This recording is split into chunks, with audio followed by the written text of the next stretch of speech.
بسم الله الرحمن الرحيم، والصلاة والسلام على أشرف الأنبياء والمرسلين. أما بعد، هذه طبعا القلعة العثمانية في جزيرة خراسان.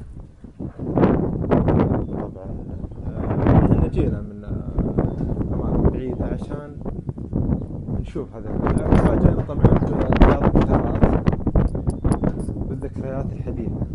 طبعا هذه كلها ذكريات في تواريخ حديثة وجديدة مع الأرقام، الذكريات.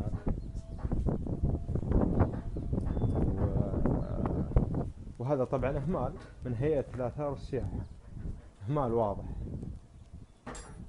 أغلب المعلومية، أغلب الذكريات المكتوبة كلها تواريخ حديثة جدا، يعني 1434 و 32. يعني لو إنها ما أنشئت هذه الهيئة كان أفضل، من الأول ما كان في شيء مكتوب. على العموم، الله أكبر على الشيطان.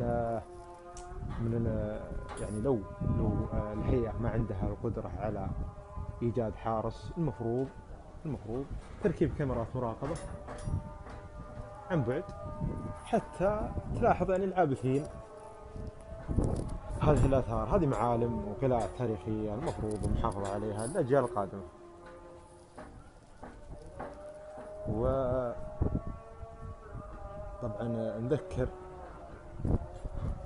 بأنه جزيرة خراسان فيها أكثر من معلم تاريخي، المفروض العناية أكثر بهذه الجزيرة للسياح القادمين من